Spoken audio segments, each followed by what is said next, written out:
So, when I started thinking about who has had some of the greatest impact on the global vision of what health and wellness and empowerment looks like, this person's name came to mind first.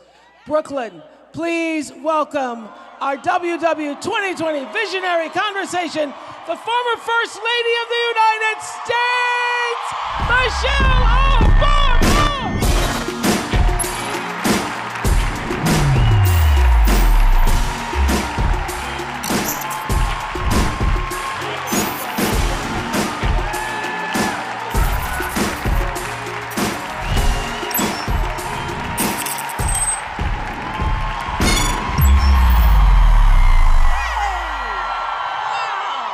It's fun, eh? It's fun. Look at this. Look at this. Hey. Look at this, Brooklyn.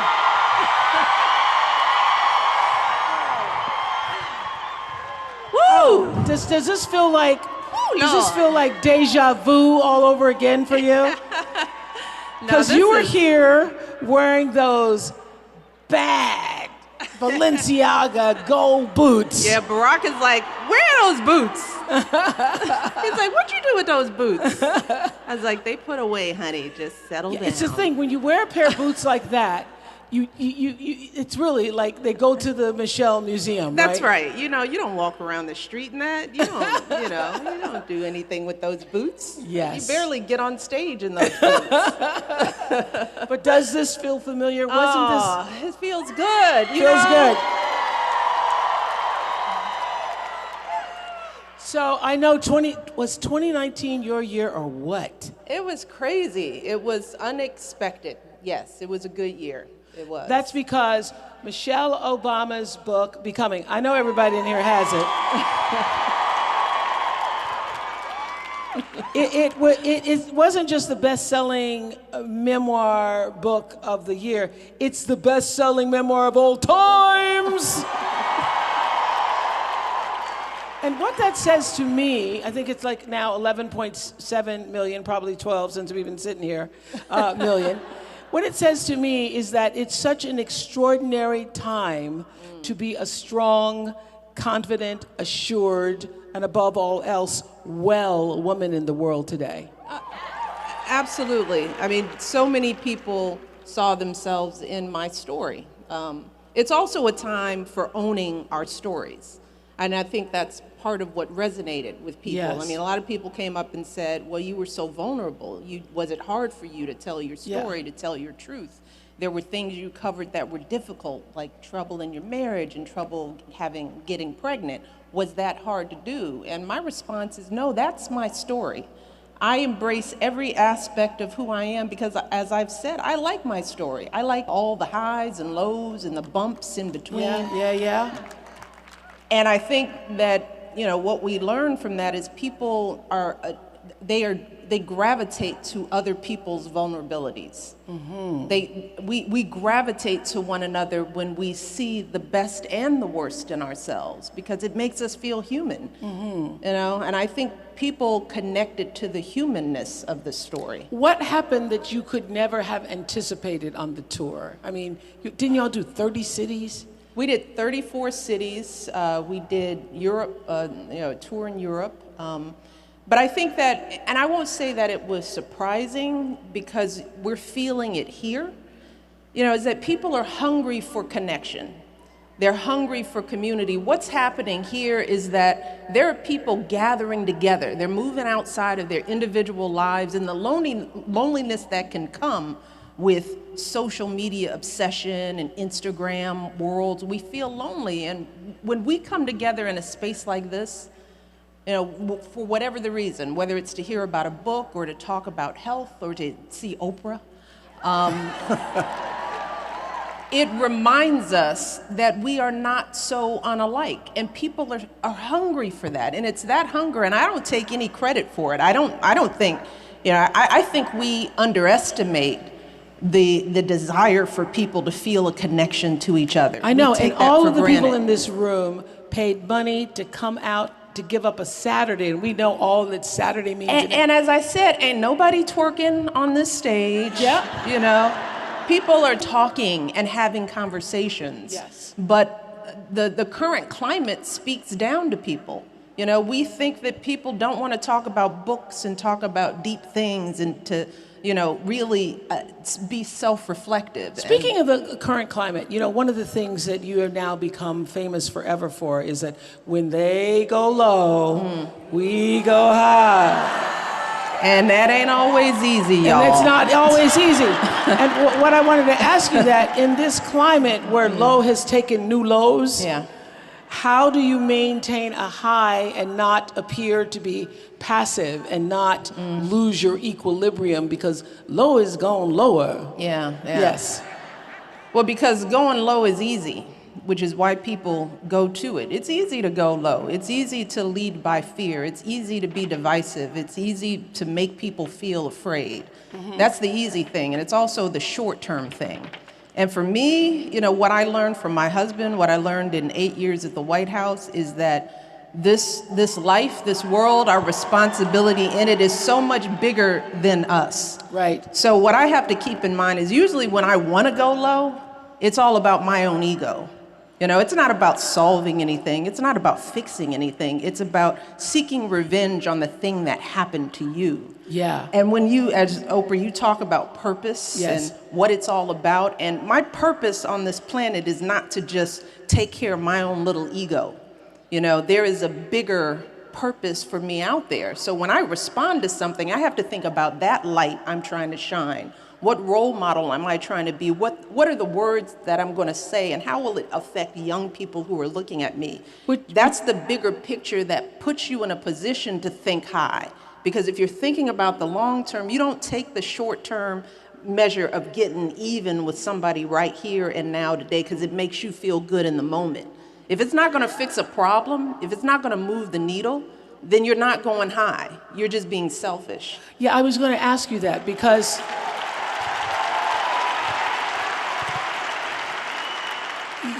you know, when you are the rock star that you are, and yes, and when you're filling stadiums all over the world, you're a rock star. Just take it. Just take it.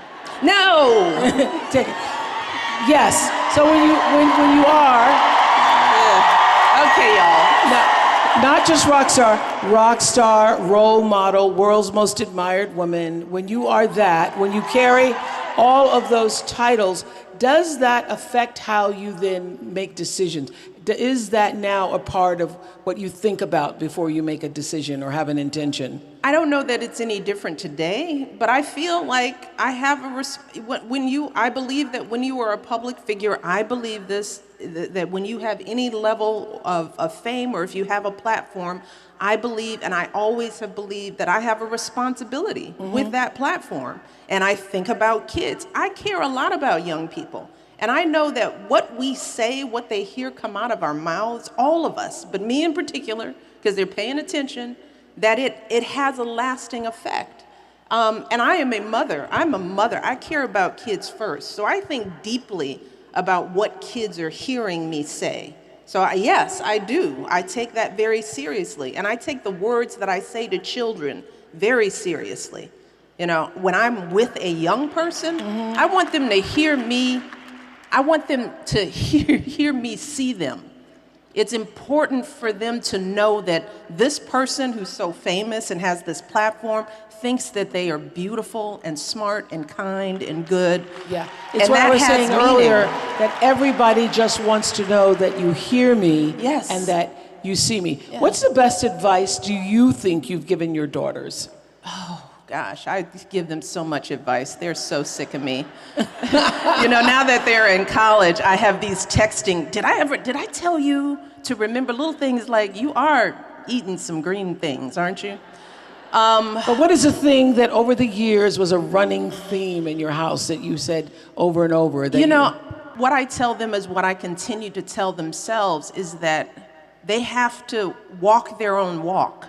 You know, they cannot define themselves by looking at each other or looking at me or their dad. They have to take the time to get to know themselves, give themselves a moment to figure out who they want to be in the world, not who they think I want them to be, not what the rest of the world says about them, but to really think about how they want to shape their lives and how they want to move in this world. So I don't want them measuring themselves by external influences. And for young girls, that is hard to do. Oh, you know, yeah. that is a very hard thing to do. And everybody should understand that as a responsibility. It's It was Instagram hard. culture. It drives me crazy. It was hard with just cable TV when you're watching Yeah. all the images in music videos. It's, I don't know, exponentially difficult Yeah. with social media when you're comparing yourself to everybody on social media. So I constantly have to remind them that they have to live in their own skin. And that takes time too. And I try to make sure they understand that unfolding of understanding who you are, it is a journey of becoming. You don't know it all in your 20s. No, you don't. You just starting to know something, Right. right? How did y'all do that in the White House where you have access to everything and everybody in the world? I think it's difficult for people, no matter where you are in your trajectory.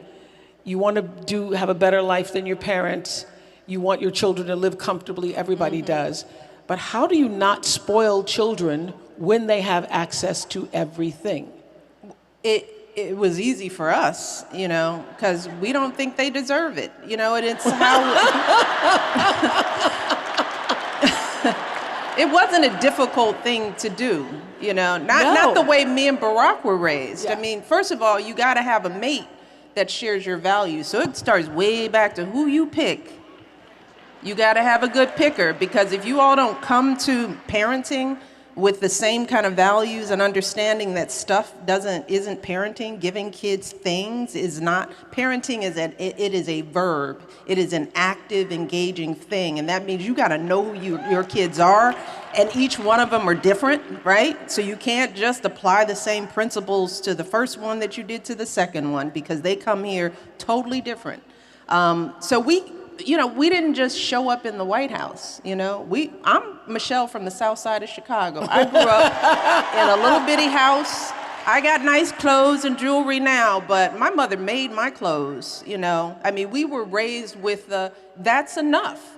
You know, you be grateful for what you have. You don't look at the next thing. You be happy with what you have. And that's how we work in the White House. That didn't change because we moved to a different house. You know, the house didn't define us. It's the values that defined us. Amen, so amen. For us... So I heard, we read this, although, you know, we can't believe anything we read, but I know Malia's third year Harvard, and you all together as a family dropped Sasha off. We did. We dropped Malia off too. Yes. Yeah, we all did. Okay. And I heard with the motorcade. With the motorcade. Tried to hide it, but it was there. It's hard with 20 cars. Well, we had them do less cars. Okay. So it had to be How an was undercover the drop-off? motorcade.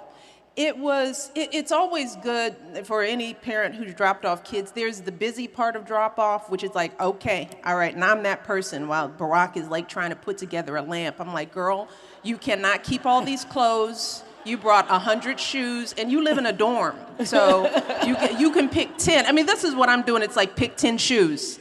You cannot bring all those shoes. And she was supposed to do that before we got there, which was winnow her clothes down. But see, she didn't understand what dorm life was. And I was like, girl, you got 3 inches of a closet, so you got to figure this out. So there's that busyness of trying to move in and unpack and fold clothes and clean out stuff. Put a lamp together. Get it all together. And so when you're busy with the busy stuff, you're not thinking about the emotional stuff. So usually we then drop them off, get them in the dorm, then we take them out to lunch somewhere, and that's like our last lunch. And when the emotions come is when we are getting in our cars and getting on a plane and leaving our babies, and they're going somewhere where they will now live. That's when it hits you. It's like we all start choking up. It was just like this is the time when I know you're leaving. Yeah. And so we all, try to hold it together. We tried to hold it together to get her in the car so she wouldn't start crying. And then me and Barack, we bawled like babies. Barack gets that ugly, loud cry, like, He did that at Malia's graduation. Like, we're sitting there, he had his sunglasses on, and speeches are happening, and, we're all chatting, and we hear, and we look down like, are you okay? He's like, he's gonna kill me for telling that story to all of you. Don't tell him. Don't tell him. So this year is the first time you all have been empty nesters. And what's that like? It is so isn't good, it interesting? y'all. Is it? Mm-hmm. Mm-hmm. No, it is really good. Because doesn't the actual energy of the house change? Yeah. It's good. No, what I'm saying is that parenting takes up a lot of emotional space. And, my husband was busy being president, so I don't think he understood how much time and energy. Don't we wish? Yes. Yeah. Don't we wish? Yes. Just vote, y'all. That's all I'm saying. Just vote. But anyway, we digress. But, I put a lot of time and energy to parent these girls in the White House because we were trying to make their lives normal. So that meant weekends were always pain, right? Because you had to worry about what party they were going to, whether there was alcohol, and who was doing what, and I had to know who the parents were. So you're trying to do that as First Lady. I mean, every weekend for me was hard, just following these little girls around. And they're gone, thank God. They are off living their lives. As my mother used to say, sometimes you just need to get out there and live your life and have your mistakes where I can't see them because I'm tired of watching you walk into a wall that I told you was there. You don't follow them on social media? Oh, no. Now we have a lot of people who do. That was the, no, I'm serious. We have my communications director. All the young people in our lives that I mentor, they all follow the girls. They're bigger brothers and sisters who are grown. It's like they're watching, and they're the ones because it's better for them to be checked by somebody other than me. I also had to learn how to parent with a balance of kids who have Secret Service, right? So what am I saying, right? You don't know what I'm talking about. Right? When there's Secret Service, you know how that goes. It's like, no, you don't, and neither did I. But you're trying to make sure that these men and women who are following them around, that the girls can trust. So I had to get my information about what they were doing or not doing just the same way everybody else, from other parents and other kids who will tell on each other. That takes some energy. And now all that energy I can now place back on me and figuring out my next chapter, how I want to spend the rest of my life, what I want to do, what I choose to do. What your 2020 vision is and beyond. Exactly. So do you all actually now do you have more time for each other to spend? Yes. So and more emotional time. Really? More emotional energy. I mean, it's just me and him and Bo and Sonny at dinner. And they don't talk. The dogs don't. So we're looking at each other. And you're celebrating 28, right? It'll be 28 this 28 year. 28 years. Yeah. Now, that's real time. Your husband recently posted a message. You all see this message that he posted on Michelle's birthday on social media? And he said that in every scene, you are my star. Oh. And you have called him your soul affirming partner. Mm-hmm. Is it more so now, 28 years, as opposed to earlier years? Does it just keep getting better, or it's more seasoned? It's all of that, I mean, and this is what I try to tell young people. It's marriage is hard, and raising a family together is a hard thing. It takes a toll. But if you're with the person, if you know why you were with them, you know, you understand that there was a friendship and a foundation there, that it may feel like it goes away during some of those hard times, but it's something that we always come back to. And we're coming back to that point where we see each other again, you know, because some of the hardest times in our lives, we just escaped it. We survived it. You know, we went through a tough time. We did some hard things together. And now we're out on the other end, and I can look at him and I still recognize my husband. He's still the man that I fell in love with, who I value and I respect and I trust. He's been an amazing father through so much. He has shown up well in the world, and he has been who he promised he would be to me. And so that has been tested over 28 years, you know. So what I tell young couples is that you got to hang in there. You know, you can't quit the minute it gets hard, because this thing of living life and building a life together is a naturally hard thing to do. So you can't quit when it's hard, because then you'll miss the good part. And I do joke, you know, and some people hate when I say this, but if you live long enough to be married for 40 years, 50 years, which is what we're working towards, if you get to a point where eight of those years are bad, 10 of those years are bad, wouldn't you take those odds? You know? But that's what marriage is. You can have chunks of hard, bad times. And if that's how you define your marriage, by just the hard times, then you'll miss the truth of what's really there. So you were so open in Becoming when you talked about it, and it was like, they went to therapy. And therapy really was an eye-opener for you and for him. Well, we all need to reflect. And it's very hard to do it in a marriage with the person you're trying to work on. Sometimes you need an objective person to just hear you out. You know, you may not be right. You may just want to get it out and have him sitting there listening to you get it out. Sometimes that helps. It's like, I don't know if you heard me. What did it teach you about yourself? I talked about this. It taught me that I am responsible for my own happiness, that I didn't marry Barack for him to make me happy. No one can make me happy, you know? So my disappointments were about what I thought he should be doing for me, giving to me, when I hadn't really done the work to figure out what did I want and how do I go after what I want on my own. You know, if I'm gonna show up equal in this partnership, I have to be able to make myself happy. And so I had to stop focusing on what he wasn't doing and start thinking about how to carve out the life that I wanted for myself, with or without Barack. And the more I did that, the more I succeeded in defining myself for myself, the better I was in my partnership.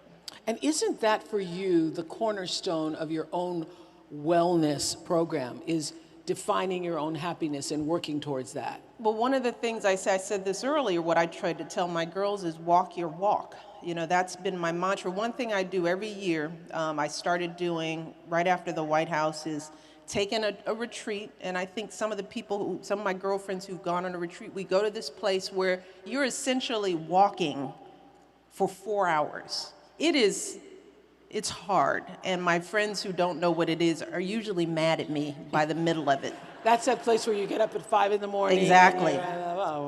And one of the lessons of walking for that long, because it's rare that you have to walk, and these are hikes. This is up mountains and down streams and valleys, and all you have is a camelback with some water and some hikers telling you water, water, water, and you're just like, shut up. Just shut up with that water. When is it over, this hike? But you're hiking with other people, and what you realize is that not everybody has their own way of hiking. Some people can get up the mountains fast. Some people are fast on the flats. Some people are slow and methodical about how they walk. And I always found that when I was not enjoying my walk is when I was comparing my walk to somebody else in the group. And I had to sort of start telling myself over these 4 hours, stop comparing yourself to the person walking ahead of you or behind you. Walk your walk. Do your walk. Why are you here? How fast do you need to go? How fast do you need to take that incline to get through it? Because if you do what she did in front of you, you won't make it.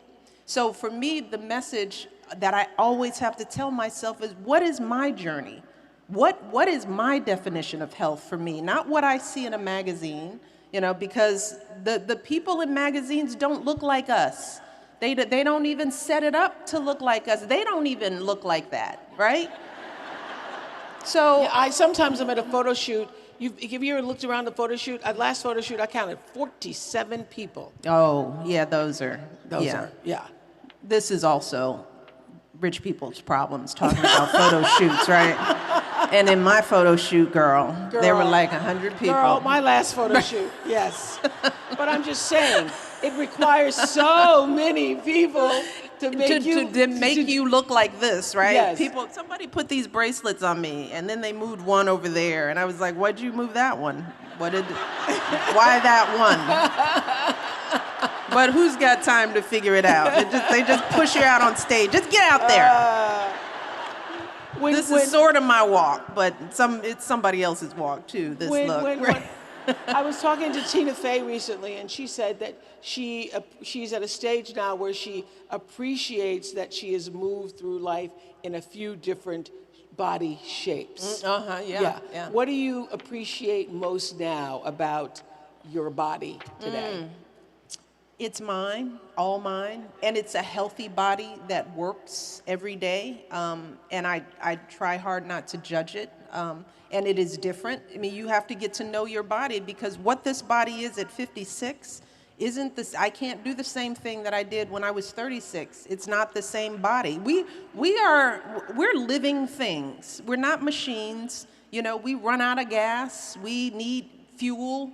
We need sunshine and light. We have to take care of ourselves, and when you don't, as you get older, just like any living thing, it begins to fail on you. And for me, I'm trying to figure out what is that balance that I need to make sure that this body that God gave me, that I'm taking care of it the best that I can, and that it will serve me well as I get older. And that isn't doing that. What I did at 30 does not take care of this body at 56. So I can't look at some little kid in the gym next to me and even want to walk her walk, because she's 30, and I'm 56 with a 56-year-old body, and I love my body, and as a child growing up with a father with a disability who could not walk, my father would have given anything to have any one of my legs. For me to judge that and not to just embrace it and be happy that I'm alive, moving, able to move. I have to tell myself, appreciate what God gave you and take care of that. And be balanced about it. I like that you so freely speak the number 56. Yay, for me. Yay. Doggone it.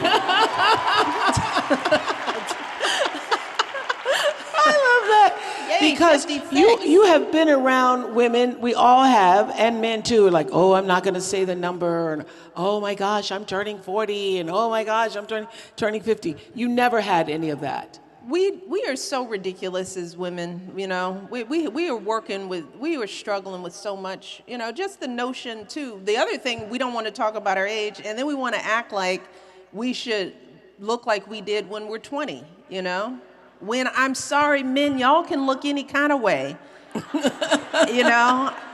and it seems to be okay. I told my daughters, because as they're getting older, they start to judge themselves, and it's interesting when they talk about, well, I couldn't fit in my jeans that I had last year. And I said, but you're a whole nother year older. You're now becoming a woman. You don't have a child's body. That's like saying, at 20, I'm really upset that I couldn't wear my favorite overalls anymore when I was 10. Yeah. That's as ridiculous as it is at 56 to think that I should look like I did when I was 36, or for anyone to judge me like that, or to judge a woman like that. We're aging. Well, and we're our in this bodies culture where people are trying to stop it. Yes. And then you have all of these frozen faces. Yes. And let me tell you, when you're in nobody a says photo line, now this is another thing most people, when you're in a photo line and everybody looks the same, and you're like, didn't I just meet you? Like, nope. Y'all just have the same lips. It's like, And the same forehead. in the Stop same. it. Yeah, Let it go. that's pretty funny. I just met you. No, I didn't. But we have to embrace our change. And I'm lecturing to myself truthfully, ladies, because I struggle with this too. You know, I struggle with looking at the mirror going, and I hate looking at myself. I hate listening to my voice. I hate watching myself on tape because I'm constantly judging myself too, just like everybody else. Really, are you still? I was going to ask you, is there any self-doubt left? Yes. I remember because I opened or interviewed you at the very first tour stop in Chicago. I remember and that, we were a little yes. nervous. We prayed backstage because that was the first one. And I remember you were anxious. And I read somewhere where you said you weren't even sure people would show up. Yeah, exactly. It's like, you know, I lived in a cocoon of the White House for 8 years. I knew sort of kind of that people maybe sort of liked me, you know, might be interested in the book. I don't know. You know, the people who had read, you guys, I wasn't fishing for a compliment. Not everybody likes me though. You know, some people think I'm the devil incarnate. You know, I mean, you know, when you're in politics, you get the good and the venom too. You know, and that's why in the book I remind people, look, people called me all kinds of things when I was campaigning for Barack. When it was a competition, they called me un-American, and this stuff sticks with you. Men talked about the size of my butt. You know, there were people who were telling me I was angry. You know, that stuff hurts, you know? And it makes you sort of wonder, what are people seeing, you know? Yes. So that stuff is there. And look, I'm a black woman in America. And, you know, we're not always made to feel beautiful. So there's still that, you know, there's still that baggage that we carry. And not everybody can relate to that, but yes, there is baggage that I carry just like anybody else. Well, I was wondering if touring the world, filling arenas and stadiums around the world helped to release some of that self-doubt. The release doesn't come from the adoration or the book sales. The work is still from within. That's the thing. It's the voices in my head. It's not y'all. It's me, you know? It's me changing the playbook, the recording in my head that has been played over and over again. And that's what a lot of women, that's why I take what children hear from me. You know, I take that very seriously because my voice becomes the part that the recording in their head. So what could that voice possibly be saying to you at this point that brings self-doubt? It's always, are you working hard enough? Is there, you know, are you using this platform for a good purpose? Are you focused on what other people need? Are you getting outside of your own ego? That's, you know, we're constantly checking that with the work that we're doing. I mean, I just spent a year on a book tour talking about me. It feels like that's enough. Now let's talk about somebody else's story. Now, where are these girls who are not going to school? Because you know what, in the end, that's why I'm here. I'm not here to talk about my story or to talk about my journey. I'm here to shine a light on other young women. And that's your big work ahead. That's the big, I feel, that's the work that speaks to me. You recently released a companion to Becoming. It's called the Journal. Lovely, for discovering your voice. I gave away many for Christmas. Thank you. And I've been keeping a journal, you know, since I was about 15 years old. I love some of the questions you include in here. You say, if you could have a conversation with a loved one who has passed away, what would you ask him or her? I'm asking that of you.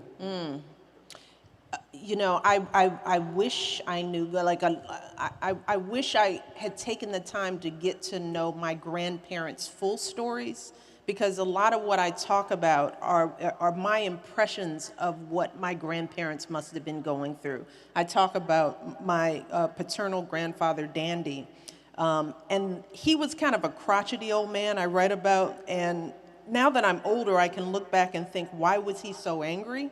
But it was because he was a brilliant black man in the era of segregation and Jim Crow who could not realize his potential. And he was probably very bitter about that. Yeah. And Imagine how that would frustrate imagine you. how that would feel. I wish I was old. I wish I had been old enough to sit down with him and ask him what he went through. How did he survive living through a world that had such limited expectations for him when he knew that there was so much more for him. Yeah. I would want to unpack that so that I could get to know him better. And the reason why I put this kind of stuff in the journal is because this is what our stories are. And I want particularly young people to know that there is time now to have some of those conversations with the elders in your life. Because the more you understand their stories, their journeys, their pains, and their hurts, you get to understand who they are in a full sense. And then you judge less, and you're more empathetic. I wish I understood my elders a bit more. But we grew up in an era where you don't ask nobody a question. Don't ask Dandy that. Right. You're But you wish if you could have a conversation, that's who it would be. And I would do that with every single one of my grandparents. Describe your perfect day, beginning with breakfast and ending with dinner. Well, we'd be somewhere warm. We'd be in Hawaii, or someplace warm. Yes. And I'd wake up and have a workout. I'd be outside. Do you do breakfast? Do you do breakfast? I generally don't. I'm not a big breakfast person. Yeah. So I probably wouldn't have breakfast. I would go out on a long walk where I could see the ocean and some mountains, and I could feel myself. Hike. I love to be outside because so much of our lives we don't have the freedom to just be outside anymore because of security. So both Barack and I crave a chance to be outdoors. And I would take a long walk, and I would come home, and I would have lunch with my husband, and I would sit on the beach, and I'd read, or I'd talk to some of my girlfriends because I love living in my community. I love to have people around. Our house is usually full of people. Do you still cook? No. Not a stick of cooking. That is not one of the things that I need in defining myself. I don't need to cook. It's not on my personal list. Now, I know, Oprah, you like to cook. But I like to cook when I want to. Yes, I don't ever want to. Okay.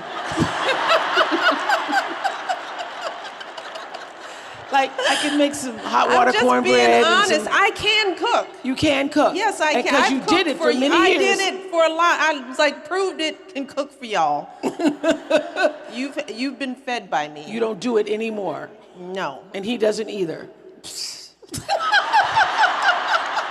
No, he doesn't either. How do you look after yourself after a bad day? That's another one of your journal questions. How do I look after myself after a bad day? I tune out the world that is making me feel bad because it's usually something external. I just take a break from what's making me feel bad. How much TV do you watch? I watch TV, but I watch I like HGTV. And I got into this habit because I never wanted to get caught watching something where I would be mentioned or my husband. So that cancels out most of the news, right? Right. So you don't watch the news? How do you all monitor news in your house? We get clips, and I get news on my feed, and I kind of tune in. I have a whole communications team, so when something goes down, they will you need to see this. So I had to learn how to do that in the White House, because if you don't block it out, it can eat you up. I mean, so if I come to your house, the TV is not going to be on all over the house. No. You go to Gail's house, all the TVs are on. Oh, yeah, no. All the TV's on. Yeah, no. Literally, so that when you go from room to room, it's on in Oh, every no, room. that would drive me crazy. That would sap me of all that was good inside. Yeah, so you you don't. No. Watch news. But what is your favorite TV show? Oh, God, I have a lot of favorite TV shows. I love Blackish and Grownish and all the ishes. I love comedy. I started watching Schitt's Creek on Netflix. hilarious. It's kind of the takeoff on, like, modern day takeoff on Green Acres for young people. That was a show that was on a long time ago.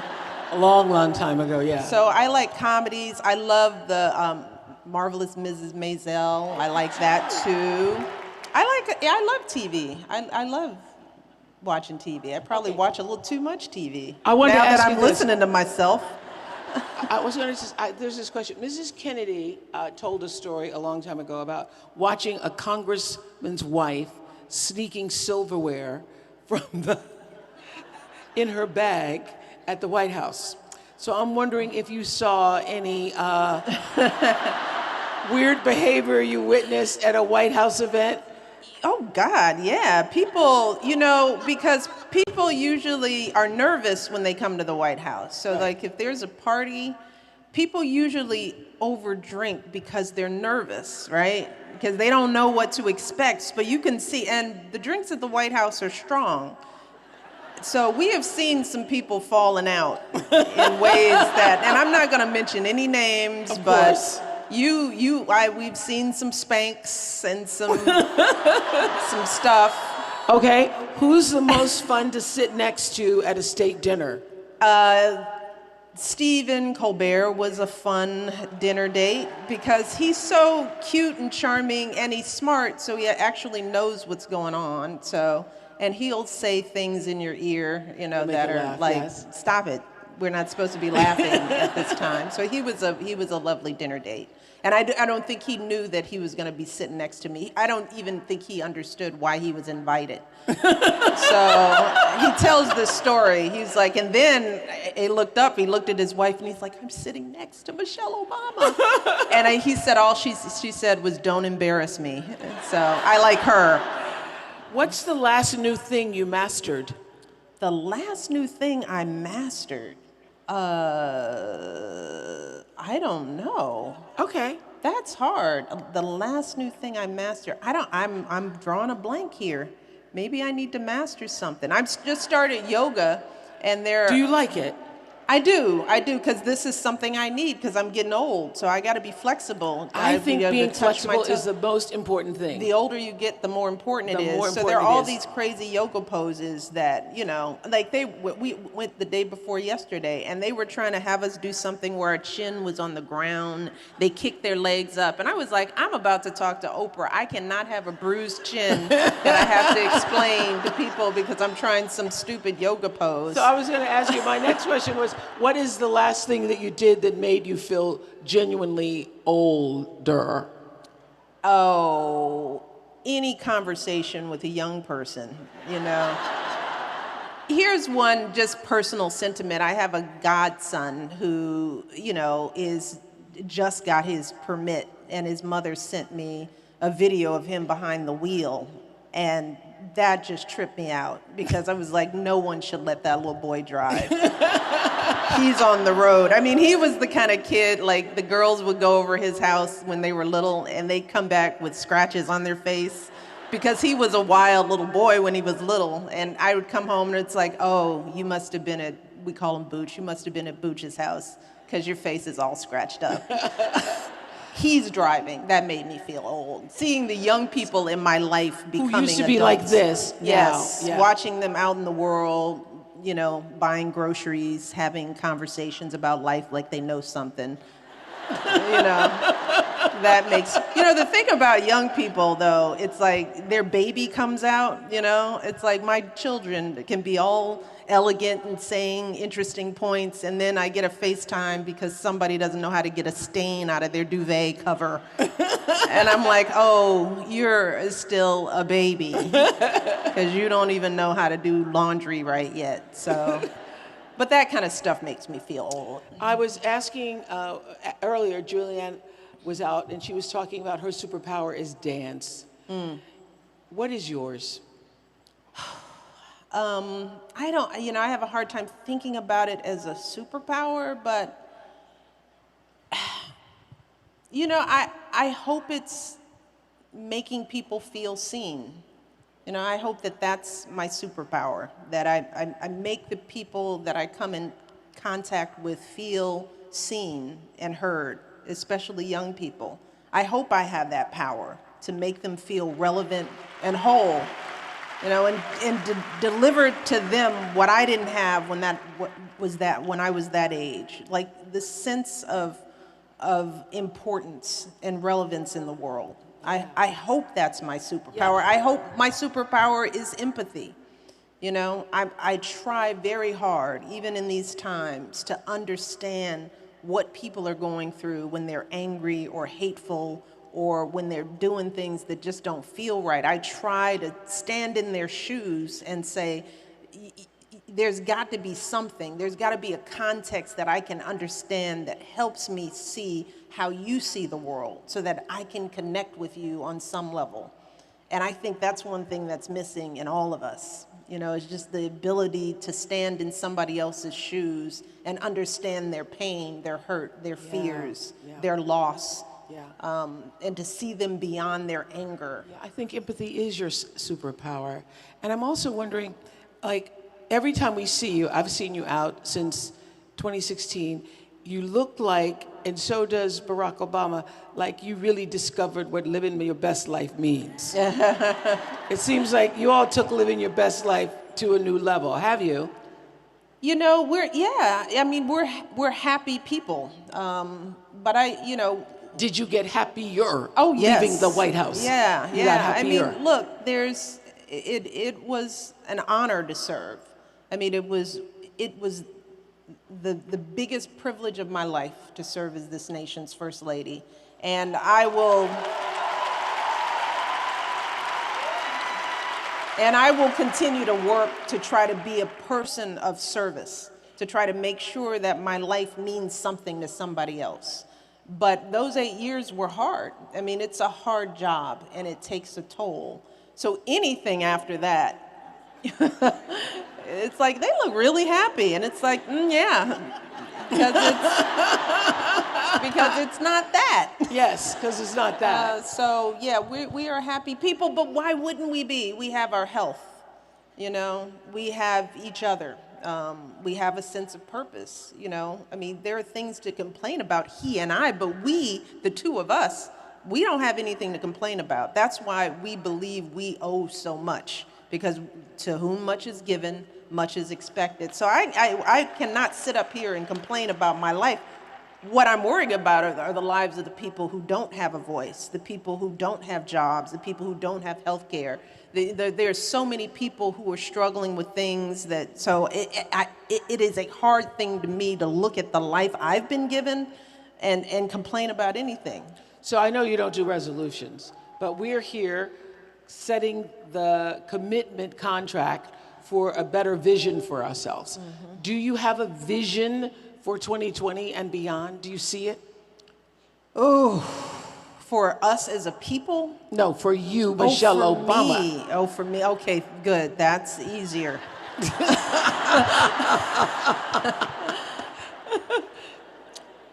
For me, the next phase of my journey of becoming is really continuing to make sure that what I do has meaning and purpose to somebody outside of myself. So my vision is, in particular, is to keep helping young people to find and build and support that next generation of leaders, to help them understand a broader sense of values that they can operate within, because I do think that we are short on that right now, that our leaders are not paving a good path for what we want our kids to be. I'm just sorry to say that. I don't want to make this political in any way, but I think young people are hungry for something, and it's time for them to step up and to take the lead, because we're getting older and we need to move out of the way for them, because they're going to have answers that we've never thought of.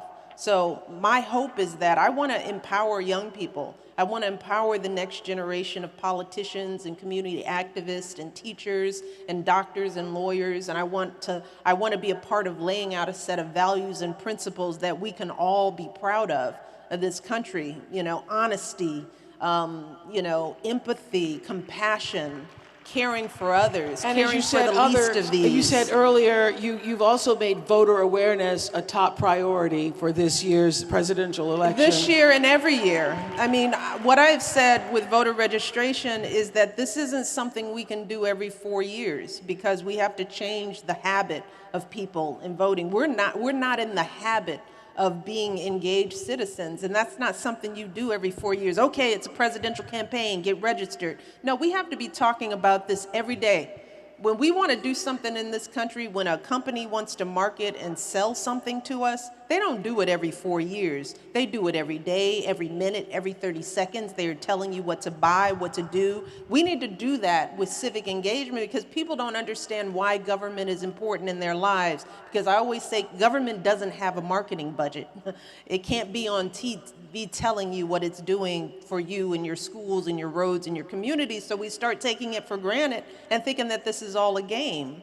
But we have to be having these conversations every day, why it's important, why is it relevant, you know? And so, no, it's not just this year, it's every year. It's not just this election, it's every election. We have to change our culture in terms of our engagement in this political process. You've talked about being 56 in the shape that you're in. You work at this, though, every day. Do you have a wellness goal or wellness quotient for yourself? It is balance and understanding my walk. I've got to I'm trying to make sure I understand what healthy means for me, not compared to the person walking next to me, not the person in the magazine. I'm trying to understand what my blood pressure level should be and what my flexibility should be and what cardio means for me and when do I feel good, because we can also overdo it, right? We can work out so hard and diet so much that we might be thin and look a certain way, but our bodies are broken inside because we're not walking our path, we're walking somebody else's path. So I am trying to figure that out every day, and it changes because women, our bodies change drastically in comparison to men. We're going through menopause. We've got a lot going on, and I don't think we've done enough to understand what aging means for women's bodies. What are we supposed to look like? How are we supposed to feel? We're not talking about that enough. And I feel like we're at a time when women our age, because we do spend money. Now we have wealth, women our age, but the market and the fitness market, they don't speak to us. They're not catering to us. They're catering to Malia and Sasha, how this workout wear looks and what these classes are. They're catering to 20 and 30-year-olds who, quite frankly, have no money. How is that? So I want to make it, I want to push these industries to start thinking about us, women, mature women, so that we're operating with real good information about what we should be wanting. But for me, I have to figure out, in the absence of that information, I've got to seek it out for myself and stop comparing myself to the woman next to me. You don't have to compare, because you know what you represent? You represent what Maya Angelou said in one of her poems: "You make me proud to spell my name, W-O-M-A-N. You. And when I see you walking, it makes me proud, because you are a phenomenal, phenomenal woman. Michelle Obama! Love you, babe. Thank you. Thank you.